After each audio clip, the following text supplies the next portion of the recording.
तर नुकताच 10वीचा निकाल लागलेला आहे. अनेक विद्यार्थी यशवंत झालेले आहेत. 100% गुण मिळवणारे देखील विद्यार्थी आहेत आणि त्यापैकीच एक विद्यार्थी सध्या आपल्याबरोबर आहे. अथर्व भिडे रत्नागिरीमधून थेट आपल्या संपर्कात आहे. अथर्व, हॅलो आणि तुझं खूप खूप अभिनंदन 10वीच्या परीक्षेमध्ये यश मिळाल्याबद्दल. धन्यवाद. अथर्व, खूप जाणून घ्यायचं खरं तर तुझ्याकडून 100% गुण मिळालेला तू विद्यार्थी आहेस आणि कसं एकंदरीतच तू सगळा अभ्यास केला, तू क्लास कुठे लावला होता, तुझा अभ्यास कोण घेत होतं? या अभ्यासासाठी मी नियमित अभ्यासावर भर दिला. मी एका दिवसात खूप अभ्यास करण्यापेक्षा खूप दिवस थोडा थोडा वेळ किंबहुना सातत्यपूर्ण अभ्यासाला महत्त्व दिलं. माझे आई बाबा, शाळा यांच्यावर मी अभ्यासासाठी आणि मार्गदर्शनासाठी अवलंबून होतो. बरं, पण मग तुला एवढा सगळा अभ्यास केल्यानंतर वाटलं होतं का आपल्याला 100% मार्क्स मिळतील? मला असं नक्कीच वाटलं नव्हतं की 100% मिळतील. चांगलं यश मिळेल अशी आशा होती, पण 100%ने मी भारावूनच गेलेलो आहे. बरं, आता मग याच्या पुढे आता तुझ्या पुढे काय काय पर्याय आहेत करिअरसाठी, किंवा तू इथून पुढे कुठल्या शाखेमध्ये जाणार आहेस या संदर्भात काही विचार केलास का? हो, माझे गणित आणि सायन्स हे आवडते विषय आहेत. त्याच्यामुळे मी आता सायन्स शाखेमध्ये 11वी-12वीसाठी प्रवेश घेणार आहे आणि पुढे याच विषयात संशोधन करण्याचा माझा विचार आहे, किंवा मला तशी इच्छा आहे. बरं अथर्व, खरं तर यावर्षी अनेक विद्यार्थी 10वीच्या परीक्षेला बसतात. त्यांना सुद्धा तुला निश्चित काहीतरी विचारायचं असेल, त्यांना तू काय मार्गदर्शन करशील?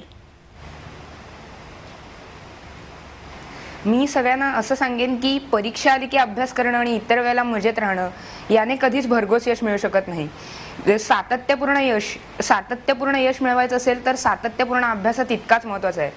त्याच्यामुळे सातत्यपूर्ण अभ्यास करा, तरच यश मिळू शकतं. आणि हेही मी सांगेन की अपयश आलं तरी खचून जाऊ नका, कारण अपयश ही यशाची पहिली पायरी आहे आणि एकदा अपयश आलं की त्यातून जोमाने अभ्यास केल्यावरच खरं यश मिळतं.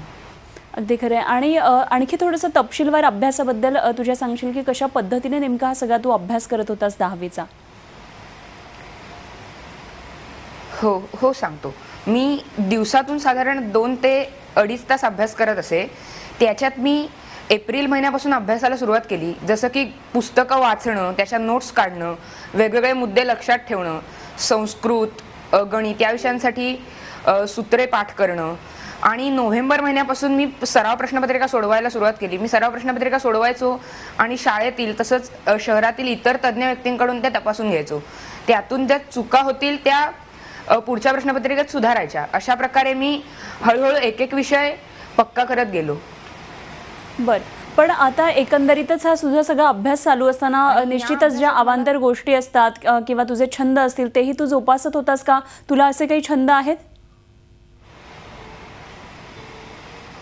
हो, हार्मोनियम वाजवणं, चित्र काढणं हे माझे छंद आहेत आणि ते मी चालूच ठेवलेले 10वीच्या वर्षात सुद्धा.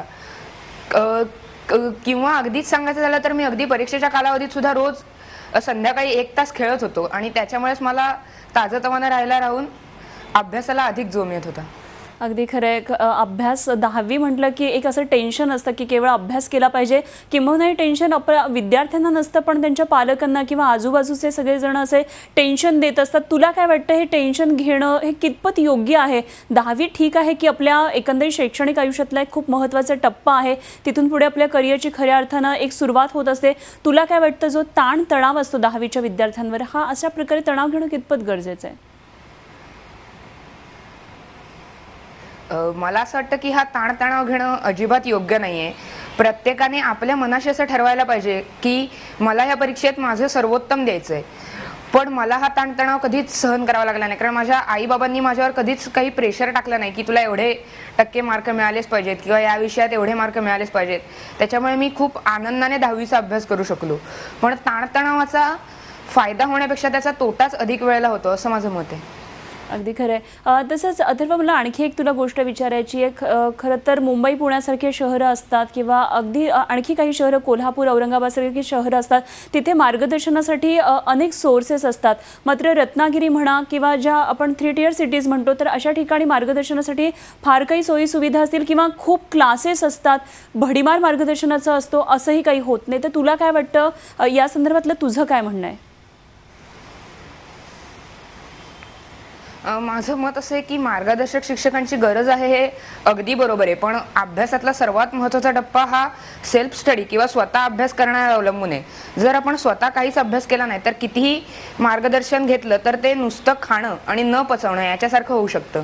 त्याच्यामुळे मला असं वाटतं की सेल्फ स्टडी ही अभ्यासाची गुरुकिल्ली असायला हवी. परंतु मला शाळेतले शिक्षक, माझे आई बाबा, तसेच रत्नागिरीतील इतर शिक्षक यांच्या मार्गदर्शनाचा खूप फायदा झाला. आणि आता तू बोलतानाही म्हटलंस की मी अगदी हसत खेळत आनंदात अभ्यास केला, कुठल्याही प्रकारचा तणाव घेतला नाही, स्ट्रेस घेतलेला नाहीये. तर आता तू खेळण्याचा विषय काढला, तू क्रिकेट खेळतो का किंवा तुला कुठला खेळ नेमका आवडतो? हो, क्रिकेट आणि बॅडमिंटन हे माझे आवडते खेळ आहेत. किंवा मला क्रिकेट बघायलाही खूप आवडतं. TV वर सामने चालू असताना मी 10वीच्या काळात एकही सामना चुकवला नाही. ते बघत बघतच मी अभ्यास केला, त्याच्यामुळे मला कधी अभ्यासाचं अतिरिक्त प्रेशर आलं नाही. अरे, आणि आता तू सांगितलंस की तुझा छंदही जोपासत होतास, खेळतही होतास, अभ्यासही होता आणि त्या सगळ्याचं फलित आत्ता हे तुझे सगळे मार्क्स दिसतातच. मात्र या सगळ्याचं नियोजन नेमकं कसं करत होतास? तुझा दिवसाचं नियोजन कसं असायचं नेमकं? दिवसात मी 2-2.5 तास खेळाला, तसेच माझे छंद जोपासायला देत असे. आणि इतर वेळेमध्ये मी शाळेचा वेळ वगळून 2 ते 3 स्वतःचा अभ्यास करत असे. शाळेतून दिलेला अभ्यास हा त्याच्यापेक्षा वेगळा करत असे. स्वतःच्या अभ्यासात मी वाचन, नोट्स काढणे, तसंच अभ्यास लक्षात ठेवणे म्हणजे अभ्यासाचं मनन ह्याच्यावर भर देत असे. बरं, पण मग तुला मार्गदर्शन करण्यासाठी तू क्लासेसवर कुठल्या डिपेंड होता की तुला घरातूनच फक्त मार्गदर्शन मिळत होतं? मला घरातून मार्गदर्शन मिळत होतं. आई आणि बाबा मला मार्गदर्शन करत होते, तसेच शाळेतले शिक्षक पण करत होते. मी इंग्रजी आणि संस्कृत या विषयासाठी क्लास लावले होते, पण ते सुद्धा खूप वेळ किंवा खूप प्रेशर देणारे नव्हते. अथर्व, तुला 100% मिळालेले आहेत. तुझ्या मित्रांचा रिझल्ट कळालाय का? आणि आता तुला 100% मिळाल्यामुळे तुला नेमकं काय वाटतं? तुझ्या मित्रांपेक्षा निश्चितच तुला 100% मार्क्स मिळालेत, म्हणजे नेमकं काय वाटतंय? मला 100% मार्क्स मिळाल्यामुळे मला खरंच आनंद होतोय. आणि माझ्या मित्रांना सुद्धा असेच 90%च्या वर आणि खूप चांगले मार्क आहेत. त्याच्यामुळे आम्ही आता सर्वजण उत्साहात आहोत. अगदी खरं आहे. आणि तुझ्या मित्रांना सुद्धा चांगले मार्क्स मिळालेले आहेत, तुमच्या अख्ख्या ग्रुपला चांगले मार्क्स मिळाले तसं म्हणायला हरकत नाही. इथून पुढच्या 10वीच्या मुलांना तुला आणखी काही सांगायचं आहे, नेमकं कशा पद्धतीने अभ्यास केला पाहिजे? किंवा जसं मगाशी सांगितलं की ताणतणाव अजिबात घेतला नाही पाहिजे, खेळता खेळता हसत खेळत अभ्यास करणं महत्त्वाचं आहे. करिअरचा पुढचा आपला हाच एक टप्पा असतो जो अत्यंत महत्त्वाचा आहे. आणखी काय मार्गदर्शन करशील? मी पुढच्या विद्यार्थ्यांना एवढंच सांगू इच्छितो की मनापासून अभ्यास करा, टेन्शन न घेता अभ्यास करा आणि आपल्या आईबाबांवर विश्वास ठेवा, ते आपल्याला बरोबरच सांगत असतात. बरं, आणखी काय तुझे छंद, तुझ्या खाण्यापिण्याच्या आवडी नेमक्या कशा आहेत, त्याबाबत काय सांगशील? मला खायला प्यायला म्हणजे जणू काही सगळंच आवडतं. मला काय आवडत नाही असं काहीच नाही. आणि मी खूप खवय्ये आहे, मला खायला खूप आवडतं. अगदी. आणि मग निश्चितच आता 100% गुण सगळ्या मिळवणारा आवडी किंवा बाहेर फिरायला जाणे. अच्छा, मग आता तुझं सेलिब्रेशनचे सुद्धा नक्कीच प्लॅन ठरले असतील? मूवीज बघणे वगैरे हे सगळं मी 10वीत करत होतो. माझे फ्युचर प्लॅन्स म्हणजे एखाद्या सायन्स किंवा मॅथ्स यातल्या विषयावर संशोधन करणं असं माझ्या मनात आहे.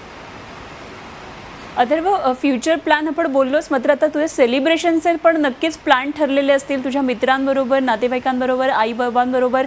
काय प्लॅन्स आहेत? हो, आता माझ्यावर सगळ्यांकडून शुभेच्छांचा वर्षा होतोय, त्याच्यामुळे मी फार भारावून गेलोय. आता त्याच्यानंतर मी आईबाबांसोबत वेळ घालवणार आहे. आम्ही सगळं कुटुंब मिळून हे सेलिब्रेट करणार आहोत. यश. अगदी खरं आहे. तुझं 10वीचं वर्ष हे अत्यंत खरं तर एक बिझी गेलं असेल संपूर्ण वर्ष, सतत अभ्यास असणं किंवा नियोजन त्या पद्धतीनं तू केलेलं असेल, त्याच्यामुळे तुझं आता हे सेलिब्रेशन सुरू होईल. मात्र एकंदरीत आत्ता तू सांगितलंस की तुला चित्रपट पाहण्याची सुद्धा आवड आहे, तुला क्रिकेटची आवड आहे, तू सचिनचा सिनेमासुद्धा पाहिला असशील. हो, मी तो फर्स्ट डे फर्स्ट शोच बघितलाय. बरं, काय वाटतं ह्या चित्रपटाबद्दल आणि एकंदरीतच त्यातला जो संदेश होता सचिनला सांगायचा होता, तुला काय वाटते, काय संदेश आहे हा?